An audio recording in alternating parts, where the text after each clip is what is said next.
It's so great to be with you too. I'll help with the volume. Thank you. You're welcome. We're speaking up because we have inferior equipment. Exactly. Yes. Not personally. No, but well, out it's there. within reach. Where Michael is. Hello! So, Mary, it's so incredible to be here in your gym on your property in Killingworth, Connecticut. Louder. In Killingworth, Connecticut, and all the dogs and cats have just left. There's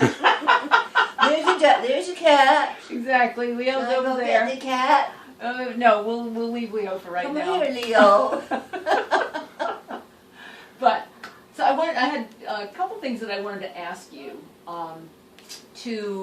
If you would just speak a little to the big question. One of the big questions in the Pilates community is what's the real way that Joe taught that's being carried on?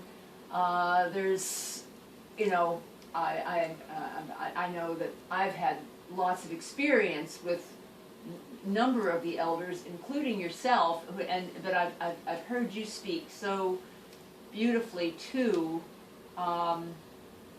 just the way that he taught, which wasn't one way.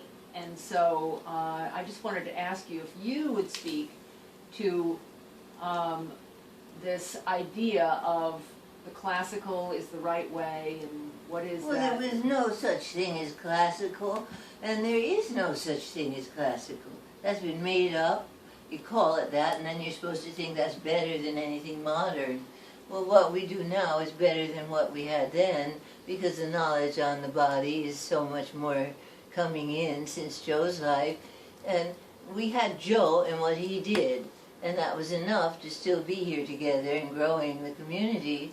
But we're here because he gave his whole life to repeating and repeating and repeating day after day, month after month, the same thing with not much of an evolution. That wasn't what he was about. It was about more though even than exercises. He was about getting Americans to take their health seriously and commit to it for their whole lives. And then there were the exercises. And so that's what he did, except that he got so disenchanted with not being appreciated by the powers that be, the medical community especially, that he went against his own wisdom and started to smoke, maybe 20 years of smoking cigars daily. I'm not sure exactly when he started, but it was pretty much every day. And then he drank too much too, and the combination tore his health down and killed him, and didn't die from a fire in his storeroom in 1965. He died from the smoke from the cigar over the years that he was smoking. And he died of emphysema. He couldn't breathe. And he was, well, how did he breathe anyway? How did he teach breathing? He didn't teach breathing very much, not very subtly. He didn't understand that if your body's in your unconscious, you have a much different program you have to find and imagine and create for yourself than if you're sensate up top, which he was.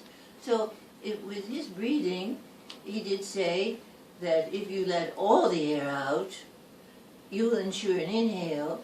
So, you know, that's one thing. You can't go around living that very much. You know, you have to just stay in the flow. But it was just in the air, out the air, in the air, out the air.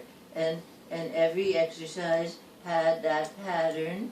And I don't think he meant it was written in stone, that you always had to breathe out with the reformer as you pushed out with the machine, with the platform.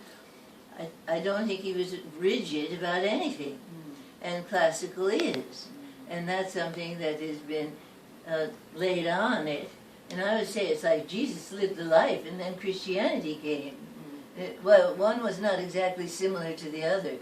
And besides, Joe was a different person to every one of us who practiced it, learned with him, just the way you don't have the same parent. Every child in the family sees the parent as different.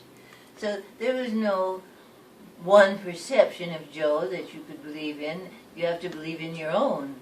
And you have as many people as knew him, but he was not a complicated man. He was very simple. He didn't speak much. He didn't speak that audibly. I mean, he was not very good with English, and he just was good with his mission. He never gave up on that, and that's why we all know each other. But he's also, in all the exercises, I remember very well, there was a 1, 2, 3. 1, 2, 3. You never just did it, and you didn't go 1, 2, 3, 4, and you didn't go 1, 2, 3, 4, 5. You just, you reach, and you reach the most. And all of that, that was a very much in the air, out the air, 1, 2, 3, 1, 2, 3. But only if he so wanted to bother, because when I started with him and he was 76, he never gave a full lesson. He went in and out between his house and the studio, and he never learned your name. I was there 6.5 years, twice a week. I was of no consequence to him. What you call yourself, whether you're married or not, or anything about your life was of no consequence to him. You being there, learning his things that he had to teach, that was of consequence to him. And literally, I think you were an extension of himself. And that's how he viewed life. And we were not enough, we were not famous, we were not big names, we were not medical tycoons. So he was frustrated. But he had absolute loyalty with the ones that he had. And I think now, from the other side, he would maybe judge that he had quite a lovely clientele. Because some of us are still loyal to him, and still, always our whole life, will be doing, learning what he taught us, and learning so much more since, because we all evolve, each in our own way. And there's no one Pilates. There's as many Pilates as there are people doing it. And there's no better school. There are different schools. Every one of us is different. Everybody who does it a long time is quite valuable, and they have evolved in their own way, and that's valuable, and it should be an encouragement to each student to realize they can do the same. You don't get a clone with following Joe's work. If you get a clone, suspicious, I'd be suspicious. Where are you in it? That's where it's valuable. It can touch and change individual lives all differently. Fabulous. Beautiful. Well, did we not say something? Thank you. I think you covered, you went into so many different things, so many different aspects. So I think you really touched on the main point, which is that Pilates is so much about a diverse. It meets us where we are. Yeah, and I'll say that if it rigidifies, where it rigidifies, and people are convinced there's only one way, it dies finally. It stays alive and evolves as it's successful in meeting your needs and my needs, and supporting our own creative journey with it, so that we have I have a combination of it with psyche, with Jungian psychology, because I think a whole person comes in, not just a body, and because I'm also a professional psychoanalyst, I naturally see a whole person, and I never intended to put it together, but 20 years after doing the teaching of Pilates, and this is in Northampton, Massachusetts, and 20 years of sitting in an office, working with the psyche and reflecting a person's dreams and working on that level. And I'm thinking that's very nice. One's indirected, non-directed, one's more directed. Then the psychoanalyst just came in and started talking in the Pilates lesson to make a person understand why they couldn't do what was so frustrating. And it was just a practical aid to support you in accepting yourself where you are, and sometimes you cannot be where you'd like to be. You are where you are, and there are all the steps in between that have to be taken.